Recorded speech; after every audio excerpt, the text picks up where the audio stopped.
La hostelería, hoy pendiente de lo que decida el Gobierno. En muy pocas horas sabremos qué municipios entran o salen de esa lista de restricciones, aunque ya tenemos algunas pistas.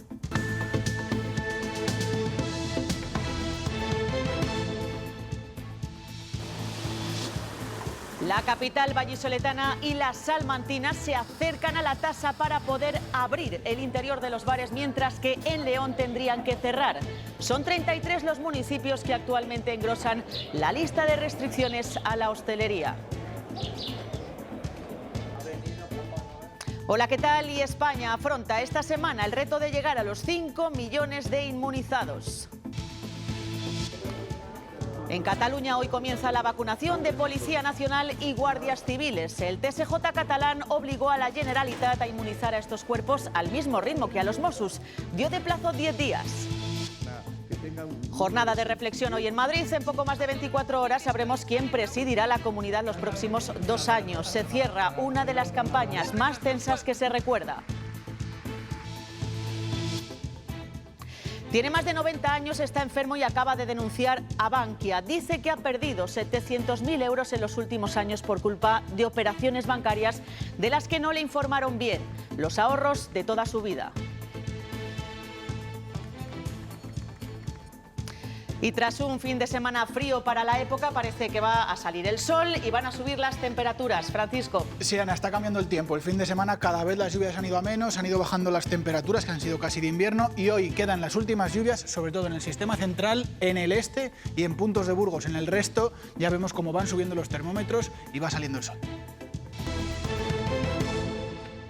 La hostelería hoy pendiente, como cada lunes, de lo que decida el Gobierno regional. En unas horas sabremos qué municipios entran o salen de esa lista de restricciones. Por ahora, Salamanca capital.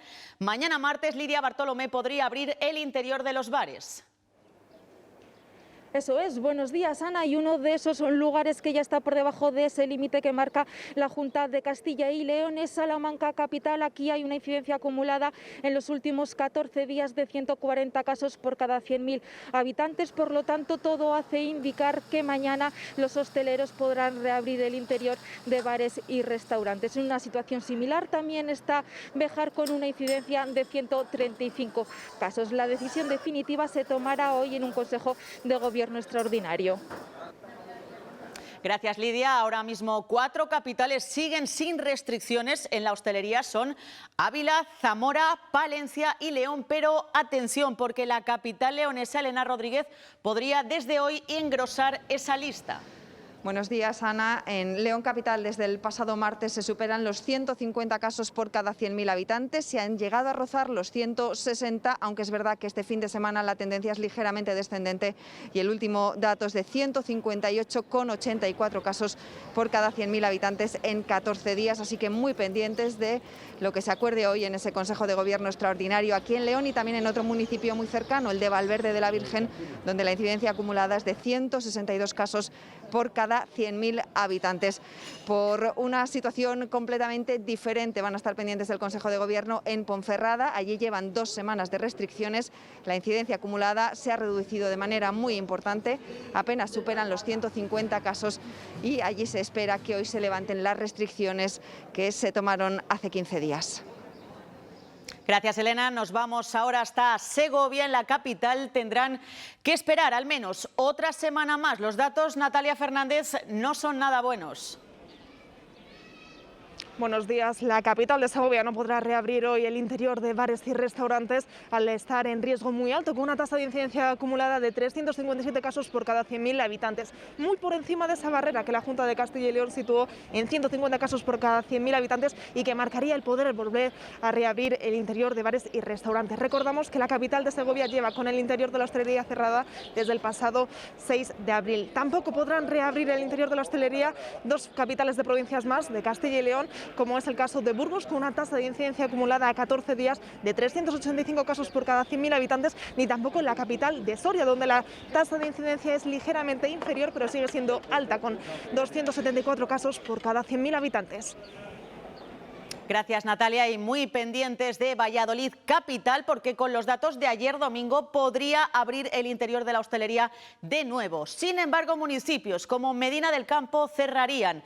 Ana Martínez, allí los casos están disparados. Así es, Medina del Campo registra una incidencia acumulada muy alta, muy por encima del límite marcado por la Junta de Castilla y León de 150 casos por cada 100.000 habitantes. Aquí en este municipio, según los últimos datos que se conocían ayer, la incidencia acumulada a 14 días alcanzaba los 235 casos por cada 100.000 habitantes. También podrían entrar en esa lista Íscar y de nuevo la Cistérniga, que aunque se libró de las restricciones la semana pasada, esta semana vuelve a superar el límite de 150 con 188 casos, según el último dato que se conocía ayer por cada 100.000 habitantes. En duda está lo que ocurrirá con Valladolid capital, que se encuentra justo en ese límite de los 150. Habrá que esperar a lo que diga hoy el Gobierno de Castilla y León. Gracias, Ana. Astudillo, un municipio palentino de apenas 1.000 habitantes, se ha convertido en el pueblo que más casos de coronavirus registra en la comunidad. Multiplica por 17 el límite permitido. Abren el interior del bar temiendo que las horas estén contadas porque nos dicen los hosteleros que... Yo creo que igual cierran hasta el bar entero. Si hay que hacerlo por el bien de la población, se hace. Es un fastidio bastante grande, evidentemente, pero creo que si tienen que hacerlo, pues nos adaptaremos a lo que ellos decidan. Pero en Astudillo tienen claro que contar con la incidencia más elevada de toda la comunidad no tiene su origen en la hostelería. La gente se sube a las bodegas o la gente de las cuadrillas van juntas. Lo pañan y lo reparten luego por ahí. Por eso dan un tirón de orejas a los que dicen demuestran falta de respeto al resto. Salimos a tomar un vino, que lo podemos salir todo, pero si hay que salir 5, hay que salir 5, no podemos salir 20 juntos. Si queremos salir de esta, tiene que ser cumpliendo las normas. Un acto de una persona implica a toda la comunidad. Y esperan también que la lección quede aprendida. Y la evolución de la pandemia nos deja hoy estas cifras. Castilla y León registra 166 nuevos contagios, la mitad que el día anterior. Es el dato más bajo desde el pasado 29 de marzo. Sin embargo, la cifra de fallecidos es algo más alta. 5 personas han perdido la vida en las últimas horas.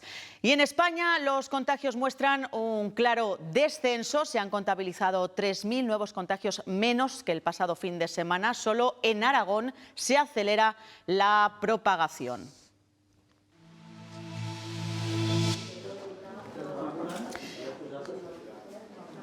Hoy empieza la vacunación de guardias civiles y Policía Nacional en Cataluña. El Tribunal Superior de Justicia dio 10 días a la Generalitat para garantizar la vacunación a estos cuerpos y hacerlo en la misma proporción de los Mossos d'Esquadra. Recordamos que el 80% de la Policía Autonómica había recibido al menos una dosis, mientras que el resto de efectivos no llegaban al 10%. Extremadura detecta el primer caso de la variante india, una persona que se contagió al asistir a un máster internacional en Madrid y que tuvo contacto con un ciudadano de origen indio. El seguimiento de sus contactos más estrechos no han detectado ningún contagio más. La India roza ya los 20 millones de casos de coronavirus. Se ha convertido en el país más azotado por la pandemia. 3.700 fallecidos en las últimas 24 horas. Se agotan las vacunas, falta oxígeno y escasean las medicinas. Y siguen produciéndose fiestas en Madrid, en Cienpozuelos. La Guardia Civil ha tenido que desalojar una macrofiesta donde había reunidas 400 personas. Habían pagado una entrada de 40 euros que incluía el desplazamiento con 8 autobuses. Los 400 estudiantes están denunciados y se investiga al promotor de la fiesta y al dueño de la finca.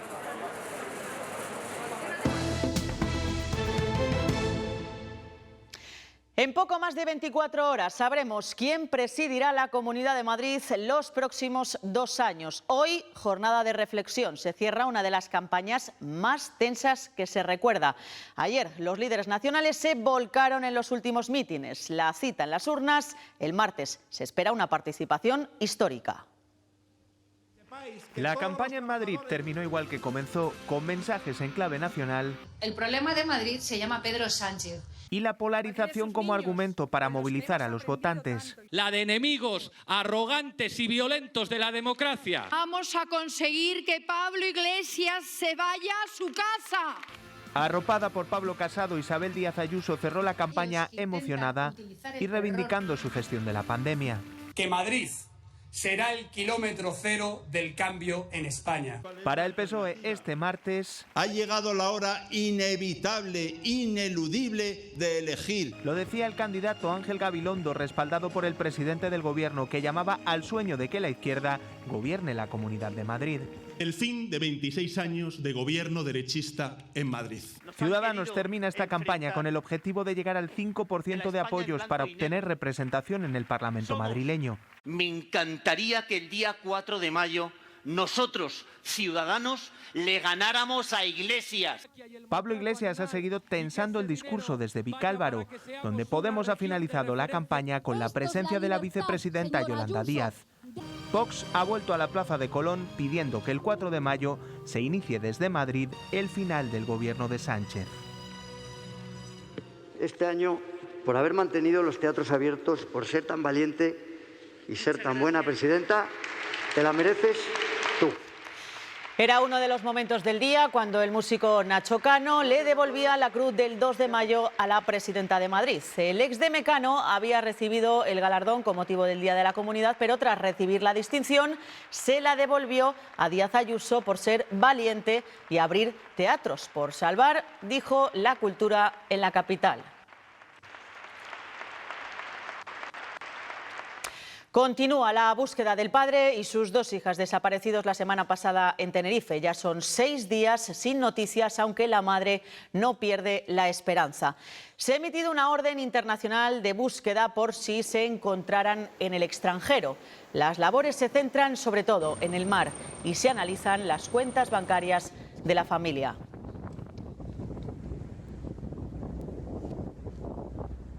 Tiene más de 90 años, está enfermo y acaba de denunciar a Bankia. Es un abogado que asegura que ha perdido 700.000 euros en los últimos años por culpa de operaciones bancarias de las que no le informaron bien. Los ahorros de toda su vida. Cesario Jurado se remonta a 2017 cuando Bankia celebró una Junta General en la que aprobó una reducción de capital social para ampliar las reservas sociales y una operación por la que 4 acciones se agrupaban en una, pero esas acciones no se pagaron por su valor real. Que me estaban comprando por Bankia acciones de las que se perdiera el dinero. ¿Por qué no me enteré? Pues por la confianza. ¿Cuándo me enteré? Cuando llegó la hora de pagarme los dividendos. Y entonces me di cuenta de que me pagaban dividendos por cantidad inferior a las acciones que yo había comprado. Él confiaba en la entidad y ahora ha perdido los ahorros de toda una vida laboral que comenzó con 14 años. Espera respuesta por recursos y denuncias en los juzgados de Madrid, de León y también de Valencia. Sobre la fusión fraudulenta y delictiva, así la califico, de Bankia CaixaBank, que entre otras cosas no solamente me causa el perjuicio que me ha causado a mí y a otros accionistas, incluido el Estado. Ha escrito al presidente del Gobierno, a varios ministros, al Tribunal de Cuentas y al Banco de España, entre otros, para denunciar la que califica de una gran estafa. Las residencias de mayores poco a poco vuelven a la normalidad. Primero fue la vacunación, tanto de residentes como de trabajadores, y ahora ya se permiten los ingresos de nuevos usuarios. Desde la Junta no obligan, pero sí recomiendan que todos los nuevos ingresos tengan al menos una dosis de la vacuna. Desde la Consejería de Sanidad de la Junta de Castilla y León sí que hacen prácticamente imprescindible que aquellos nuevos usuarios que quieran entrar en una residencia estén al menos vacunados con la primera dosis. Un ejemplo lo encontramos en esta residencia del Real Sitio de San Ildefonso, donde en apenas 10 días han tenido 4 nuevos ingresos. Hasta la fecha tan solo podían hacerse ingresos excepcionales, es decir, por ejemplo, aquellas personas que habían enviudado y tenían que combatir a la soledad, o por ejemplo, si habían sido recién operadas y necesitaban ingresar por un corto periodo de tiempo. A partir de ahora, de nuevo, las residencias vuelven a recibir residentes con total normalidad. La llegada de la vacuna a finales del mes de enero les devolvió la tan ansiada tranquilidad. Sí, las dos vacunas ya hace tiempo que nos las pusieron a todos.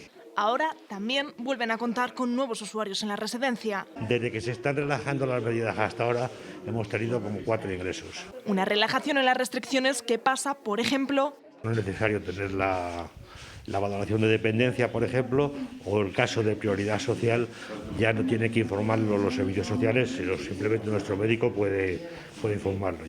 Eso sí, para ingresar en esta residencia, imprescindible tener al menos la primera dosis de la vacuna. Si es un ingreso de urgencia, que se les procure la vacuna lo más rápido posible. Nosotros todos los que han ingresado ya vacunados. Con la vacuna ya puesta y las restricciones menos severas, los usuarios piden... Me gustaría, pues, como está pasando en Madrid, que tengo familia en Madrid y no pueden venir cuando quieren y esas cosas, me gustaría que no pasara y que se pudieran reunir mis hijos. Mi hijo viene menos porque está en Ávila. Y claro, ya sabe cómo están las cosas de venir. Residencias como esta, las más azotadas por el coronavirus durante las primeras olas, ahora ven cómo poco a poco vuelven a recuperar la normalidad.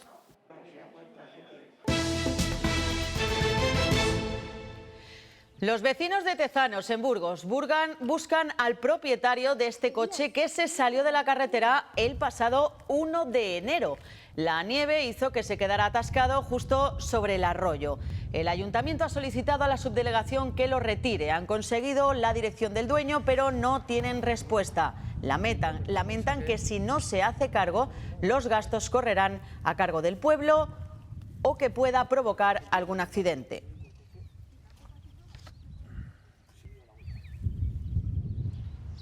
Están solos, a la intemperie, sufriendo el temporal de cada día. Son coches abandonados a su suerte. Suele ser o bien deshacernos de él o bien un cambio de otro vehículo. Los menos pertenecen a fallecidos o a gente que está de vacaciones.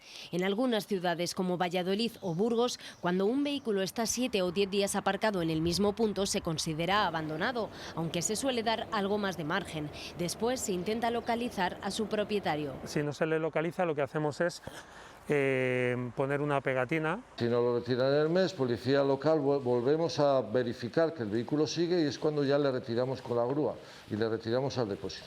Y ojo, porque la estancia aquí no es nada barata. En Valladolid la cuantía diaria supera los 100 euros, a lo que hay que sumar el coste de la grúa, otros 260. Y en caso de no tener la ITV en regla... Son 200 euros. En muchísimos casos no tiene el seguro en vigor. Ahí la multa oscila entre 650 y 2.800 euros. En depósitos como este yacen solos y a veces desbaratados. A partir de los 2 meses de depósito, un vehículo ya se considera totalmente abandonado. A algunos les ha crecido el musgo durante la espera, otros incluso parecen enfadados, hartos de esperar a que alguien les devuelva a las carreteras. Una banda dedicada a estafar en casinos y que visitó el de Valladolid ha sido desarticulada en una colaboración conjunta entre la Policía Nacional y la Ertzaintza. Los 3 detenidos utilizaban un sofisticado sistema de detección de patrones que conseguía alterar los algoritmos de las máquinas de juego.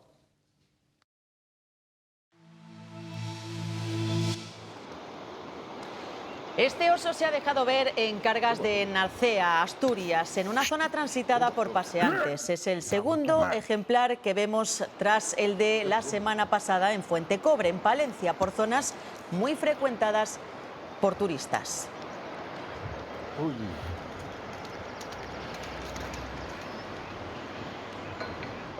Se ha abierto la subasta digital para pujar por los 12 lobos ibéricos que se prevé abatir este año en la Sierra de la Culebra, en Zamora. La subasta llega en pleno debate sobre la prohibición de cazar a este animal en toda España. Así que, aunque ahora mismo estaría permitida, eso podría cambiar.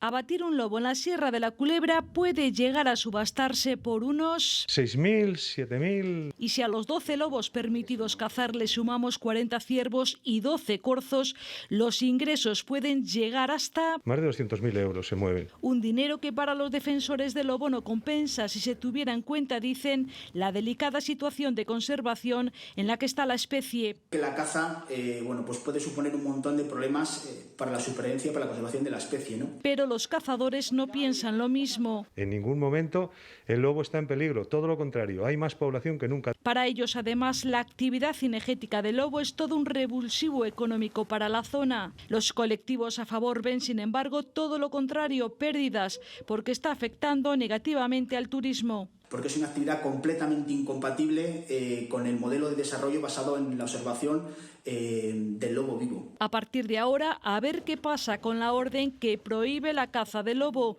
que sigue a la espera de que se publique en el BOE.